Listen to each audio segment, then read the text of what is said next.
여러분 안녕히 주무셨습니까? 우리가 잠든 사이 어떤 일이 있었을까요? 저희 굿모닝 글로벌과 함께 챙겨보시죠. 자, 지난밤 사이 미국 시장은 근로자의 날을 맞아서 휴장했습니다. 유럽 시장이 열렸는데 유럽 시장은 에너지 위기에 대한 그 우려감이 다시 한번 고개를 들면서 모두 하락하는 모습이 나타났습니다. 자, 이날 러시아가 유럽으로 향하는 가스관이 노드스트림 1을 무기한 차단하겠다고 밝혔죠. 이 때문에 유럽 시장 자체가 크게 흔들렸고 이뿐만 아니라 이제 외환 시장에서도 큰 문제가 발생을 했는데요. 유로 달러 환율이 다시 한번 패리티가 붕괴됐습니다. 올해 들어서만 거의 3차례에 걸쳐서 패리티가 붕괴되는 현상이 나타나고 있는데 유로화 가치는 하락하면서 0.99달러 아래까지 내려간 채 거래가 되고 있습니다. 자, 뿐만 아니라 이 영국도 이 영향력을 피해갈 수는 없겠죠. 파운드화의 가치도 계속 떨어지면서 1985년 이래 최저치를 또 기록하고 있습니다.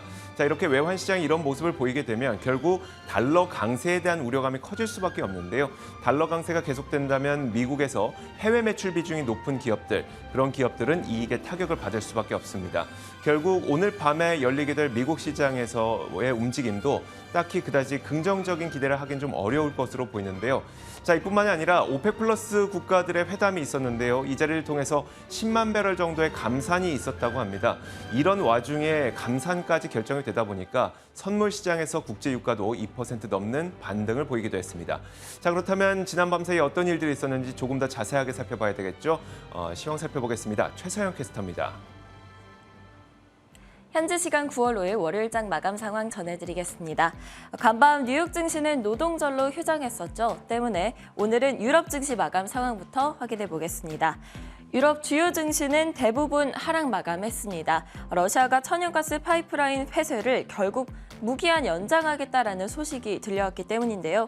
유럽 중앙은행이 곧 자이언트 스택 금리 인상을 밟을 것이다 라는 소식도 유럽 증시에는 악재로 작용을 하고 있습니다. 독일 닥스 지수는 2.22% 하락해서 낙폭이 가장 컸고요. 프랑스 깍그 지수는 1.2% 하락했고 영국의 FTSE 지수는 0.09% 소폭 상승한 채 마감했습니다. 섹터별로는 자동차 섹터가 5% 가까이 하락하면서 시장의 하락세를 주도를 했고요. 에너지 관련주들은 유가 상승세에 힘입어서 강세를 보였습니다. 그럼 시장 움직였던 주요 이슈들 확인해 보도록 하겠습니다. 네. 유로화 가치가 20년 내 최저치를 기록했다라고 합니다. 러시아가 유럽행으로 가는 천연가스 공급을 무기한 중단하겠다라는 소식을 전했기 때문인데요. 이 때문에 유로화 가치는 0.987달러 선에서 지금 가치가 매겨지고 있고 2002년 12월 이후 최저치를 기록했다라고 합니다. 지금 달러 인덱스는 110을 돌파를 했고요. 가스 가격 상승 압박 그리고 경기 침체 우려가 현재 이 때문에 고조가 되고 있는 상황입니다. 이로 인해서 유로존 에너지 위기가 심화되고 있는데요. 모건 스탠리에서는 유로존이 10년 만에 최대의 경기 침체에 직면하고 있다라고 이야기합니다. 러시아의 천연가스 중단이 유로존의 경기 악화 그리고 기업 수익을 저하시킨다라는 거죠. 때문에 에너지 가격을 억제하기 위한 대책 논의가 굉장히 시급해지고 있는 상황인데요. 9월 9일에 브뤼셀 긴급회의가 있을 예정인데 이와 관련된 내용들이 논의될 예정이라고 합니다. 네, 그러면 유럽 시장이 지금 기다리고 있는 건 뭘까요? 바로 ECB 통화정책회의인데요. 9월 8일에 있을 예정입니다. 이 회의에서 50베이시스 포인트 혹은 75베이시스 포인트 금리 인상이 하겠다라고 전망이 되고 있는데 지금은 75베이시스 포인트, 즉 자이언트 스텝을 밟을 것이다라는 시장의 전망이 더 많습니다. 지금 유로존 소비자 물가 지수가 9.1%나 상승했기 때문에 그런 전망이 나오고 있는 것으로 보여집니다. 다음은 국제유가 확인해 보도록 하겠습니다. 국제유가는 상승했습니다. 오펙 플러스 회의에서 약 하루에 10만 배럴씩을 감산하겠다라는 결정을 내렸다는 소식이 전해졌기 때문인데요. 시장에서 이번 회의에서 산유량 동결을 예상했던 것과는 다른 결과가 나온 것이죠. 오펙 플러스는 성명에서 감산 결정으로 산유량이 8월 수준으로 되돌아간다라면서 당시에 했던 증산 결정은 9월 한 달만을 위한 것이었다라고 언급했습니다. 때문에 국제유가는 약 2% 뛰어올라서 88달러 선에서 거래되고 있습니다. 다음은 암호화폐 소식입니다. 비트코인 가격이 계속 2만 달러 선에서 제자리 걸음을 하고 있습니다.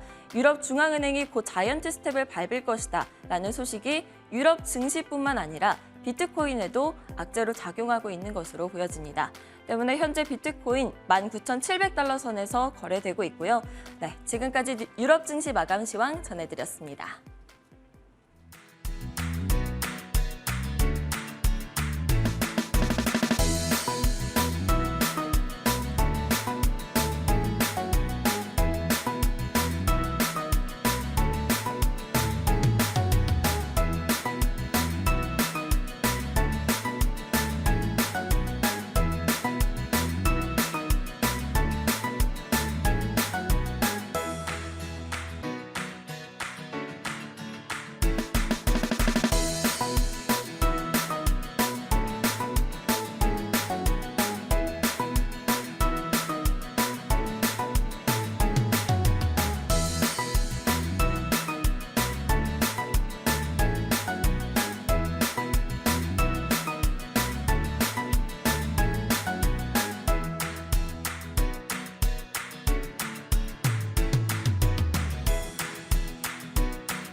자, 지난 밤 사이 시장에서 떠올랐던 여러 가지 이슈들 체크해 보겠습니다. 애프터마켓이고요. 오늘도 이분과 함께하겠습니다. 신한금융투자 프리미어센터 최진석 수석연구원 나오셨습니다. 어서 오세요. 안녕하십니까? 네, 안녕하세요.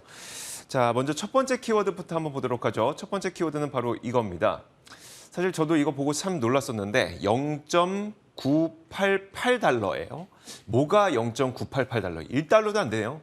네, 유로당 이제 유로의 가치, 유로당 이제 1달러도 안 됐다 이런 얘기가 되겠고 유로 가치가 20년 만에 최저치로 떨어졌다는 소식이 간밤에 좀 전해졌죠. 그러면서 유로당 99센트도 무너졌습니다. 그러면서 이날 한때 0.988 1달러까지 유로 가치가 떨어지기도 했습니다.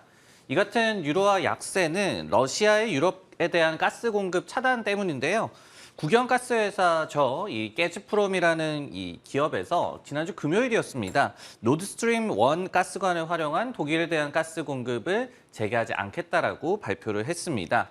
이는 앞서 주요국 7개 나라죠. G7이 러시아산 석유를 일정 가격 밑으로만 수입을 하겠다는 이른바 상한제를 시행하겠다라고 합의한 것에 대한 보복 조치로 해석이 되고 있습니다. 이에 따라서 가스 가격도 좀 치솟았는데요. 유럽의 천연가스 기준지수인 더치 TFF의 선물 가격이 개장 직후에 30% 급등하는 구간이 존재하기도 했습니다. 와, 이렇게 유로화 약세가 계속 심화될 것이냐도 가장 중요한 포인트 가운데 하나일 것 같고요. 네.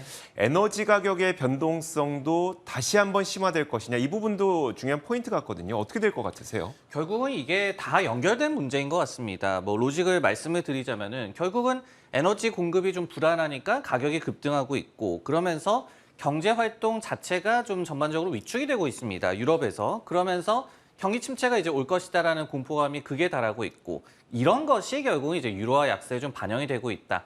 결국은 다 얽히고 설킨 그런 문제다라고 말씀을 드릴 수밖에 없을 것 같고요. 올해 약 한 13% 정도 유로화가 절하됐다라고 하는데 일단 더욱더 좀 고통이 지속될 것이다라는 게 월가의 좀 중론인 것 같습니다. 비즈니스 인사이더에서 인용을 했던 이 아바트레이드라는 기관에서도 트레이더들이 지금 유로 달러에 대한 신뢰를 좀 잃어버렸다라고 분석을 했습니다. 그러면서 지금 유럽의 소비자들이 매일 공과금을 내기도 좀 버거운 상황이다. 그렇기 때문에 경제 상황을 감안을 한다면은 이 같은 문제가 단기적으로 해결되기는 힘들 것이고 더 큰 재앙이 올 수도 있다라고 또 분석을 하기도 했습니다. 그리고 이제 반달리서치라는 기관에서도 투자자들이 유로라든지 아니면은 유럽 국채도 지금 국채 금리가 많이 좀 뛰고 있기 때문에 뭐 기회만 되면 이 같은 자산들을 내던지고 있다라고 얘기를 하고 있거든요. 그러면서 가스 공급과 관련된 악재는 시장에서 굉장히 적극적으로 반영을 하는데 관련해서 좀 호재가 나오더라도 좀 미온적인 반응을 나타내고 있다라는 또 심리를 대변하는 그런 분석을 제시하기도 했습니다. 그리고 또 이 JP모건에서도 석유 가격 상한제와 관련한 명백하고 그리고 가능성이 높은 리스크가 결국은 러시아의 수출 축소를 통한 보복이다라고 얘기를 했어요. 이렇듯이 유럽의 뭐 위기설 또 유로화의 약세 이런 것들은 좀 더 이어질 것이다라는 게 이 대다수 좀 기관들의 의견인 것 같습니다. 알겠습니다. 만약에 이렇게 유로화 약세가 계속 이어지게 된다면 달러 강세는 어쩔 수 없이 나타날 수밖에 없게 되겠죠. 결국 달러 강세는 미국 기업들의 실적 악화로 이어질 수 있기 때문에 이것이 시장 하락의 요인으로 또 작용을 할 수 있어서 이 부분을 좀 주의 깊게 살펴봐야 될 것 같습니다. 자, 그런데 에너지 가격 변동성에 대한 우려는 여기에서만 나오는 건 아닌 것 같습니다. 자, 두 번째 키워드 한번 볼 텐데요. 두 번째 키워드가 바로 이겁니다. 결국 감산이라는 키워드고 지난 밤 사이에 오펙 플러스 산유국들이 모여서 결국 감산을 하기로 단행을 했습니다. 자, 이날 오펙 플러스 회담이 열렸는데 시장에서 우려했던 대로 감산을 하기로 결정이 됐습니다. 감산 규모는 약 10만 배럴 정도를 하기로 했는데요. 하루 약 10만 배럴입니다. 자, 이렇게 하루 약 10만 배럴이라고 한다면 전 세계 수요 가운데 0.1% 정도에 불과하기 때문에 아주 큰 규모의 감산을 단행한 건 아닌데요. 사실 그럼에도 불구하고 이런 와중에 정말 에너지 가격 그리고 에너지 위기에 대한 우려감이 높아지고 있는 와중에 감산을 하다 보니까 선물 가격은 오히려 조금 더 민감하게 반응을 했습니다. 자, 이 감산 결정이 나오자마자는 WTI 선물 가격이 거의 4% 가까이 오르기도 했었는데 결국 마감은 2.2% 상승으로 마감이 됐습니다. 어쨌든 많이 민감하게 반응을 했다는 것으로 보이고요. 자, 이런 그 결정을 보면서 오한다 증권에서는 산유국이 보내는 상징적인 메시지다라고 설명을 했는데 쉽게 말하자면 산유국들이 유가 하락을 용인하지 않겠다는 메시지를 보내고 있다. 결국 유가를 계속 끌어올릴 것이다. 이런 평가를 내리기도 했습니다. 자, 그렇다면 왜 이들은 이 와중에 감산을 결정하게 됐을까? 그 이유를 들어보자면요. 사실 사우디아라비아는 지난 8월 22일에도 이런 얘기를 이미 한 바가 있었습니다. 만약 유가가 하락하면 감산을 단행할 것이다 라고 얘기를 했기 때문에 유가를 지킬 것이라는 의지를 이미 내비친 바가 있었고요. 러시아 부총리는 이번 감산 결정에 대해서 그 배경에 글로벌 경기가 약화되고 있기 때문에 감산을 결정했다라고 얘기를 하고 있습니다. 러시아 에너지 장관도 올해 생산량을 2%가량 줄일 것이다라고 얘기를 했기 때문에 경기 약화 그리고 유가 하락 이런 것들을 막기 위해서 감산을 단행했다 이렇게 보시면 될 것 같습니다. 결국은 원유 가격 하락을 우리는 좀 기대하기 어려워진 상황으로 좀 보이거든요. 자, 그렇다면 이렇게 유가가 반등하고 있는 게 과연 시장의 불안 요인으로 다시 한번 작용하게 될까? 이 부분은 어떨까요? 뭐 충분히 그럴 수도 있을 것 같아요. 왜냐하면은 뭐 감산 규모 이런 것도 말씀을 해주셨지만은 실제적으로 이제 펀더멘털적인 영향보다는 지금 심리적으로 영향이 좀 클 수가 있다는 얘기죠. 왜냐하면은 인플레이션이 그래도 피크아웃을 하면서 좀 완화될 것이다라는 기대감이 있는 그런 상황인데 좀 찬물을 끼얹을 수 있다. 이렇게 좀 말씀을 드릴 수가 있겠고요. JP모건에서도 실제로 러시아가 서방에 대한 보복 의미로 이 감산을 하는 것이 가능할 것이다라고 예상을 한 바가 있었습니다. 그러면서 글로벌 원유 시장에 지금 수급 불안정이 나타나는 것이 러시아 입장에서 유리한 상황이다. 이렇게 또 분석을 하기도 했습니다. 그리고 이제 에너지 비상인 유럽뿐만이 아니라 미국에도 이 같은 부분들이 그러니까 유가가 다시 한번 좀 반등을 하는 것이 위협 요인으로 좀 다가올 수 있을 것 같은데요. 왜냐하면은 최근에 이제 휘발유 가격 하락세가 지속이 되고 있습니다. 가스버디에 따르면은 이제 일부 주에서 시간이 갈수록 뭐 갤런당 3달러를 하회할 수도 있을 것이다. 이렇게 좀 전망을 내놓고 있는데 근데 언제든지 전망이 바뀔 수가 있다라고 단서를 달았거든요. 그러면서 제시했던 변수가 뭐 걸프만을 허리케인이 강타를 한다든지 그리고 유가가 급반등하는 것을 꼽았습니다. 이렇게 좀 변수로 꼽고 있던 부분들이 실제로 일어난다라고 한다면은 미국에서 휘발유 가격도 뭐 반등할 가능성도 있다. 이렇게 좀 점쳐지는 상황입니다. 네, 알겠습니다. 자, 아무래도 이제 미국의 허리케인 시즌, 우리나라도 지금 태풍의 영향력에서 굉장히 좀 위험한 네. 상태인데 미국의 허리케인 시즌도 지금 진행이 되고 있기 때문에 언제 불어닥칠지 모르는 유가 반등 좀 주의하셔야 될 것 같습니다. 자, 이어서 다음 키워드 한번 보겠습니다. 다음 키워드는 바로 이겁니다. 자, 중고보단 신차인데요. 어떤 내용일까요, 이게? 한때는 이제 우리나라도 마찬가지고 신차가 너무 늦게 나오다 보니까 중고차를 차라리 산다 이런 맞아요. 분들도 많잖아요. 네. 근데 이제 신차 쪽으로 수요가 그래도 미국에서는 돌고 있더라 이런 점을 갖고 왔습니다. 좀 뉴스를 갖고 왔는데요. 미국의 8월 차 판매 지표에 대한 예상을 좀 소개해드릴까 합니다. 신차와 중고차 판매의 대표적인 플랫폼인 트루카에 따르면요. 8월 미국에서의 차 판매가 115만 2,846대를 기록했을 것으로 예상이 되고 있습니다.